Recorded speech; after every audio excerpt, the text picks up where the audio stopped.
Beyond the excitement of tonight's game, which is just a few minutes away, the Astros are under fire for their handling of an outburst involving their assistant GM. Mike Wise is here to give us his take on the team's move. Mike? Bruce, of all the things the Houston Astros would be issuing press releases about before Game 1 of the World Series, raise your hand if you thought one of them would center around the issue of domestic violence.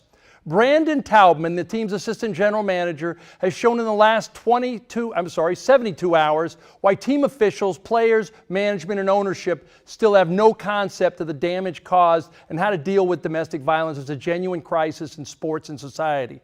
Taubman is the guy who reportedly shouted 6 times at 3 female reporters, "Thank God we got Osuna. I'm so bleeping glad we got Osuna," after the Astros advanced to the World Series on Saturday night.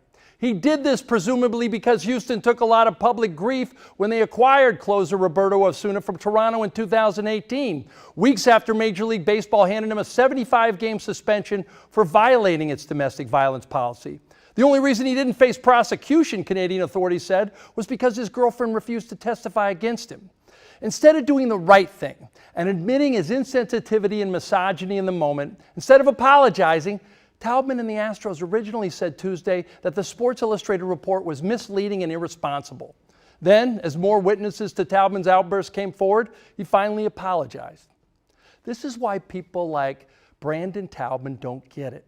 They trade or pick players with awful deeds in their past, and they understand they will have to publicly take the criticism. But when their team wins, they conflate winning with triumphing in some moral battle over the people who didn't like the move in the first place. They want you to stick to sports and their games as if going to the World Series is the great deodorant for everything. It's not, especially for a warped baseball executive whose post-game etiquette stinks.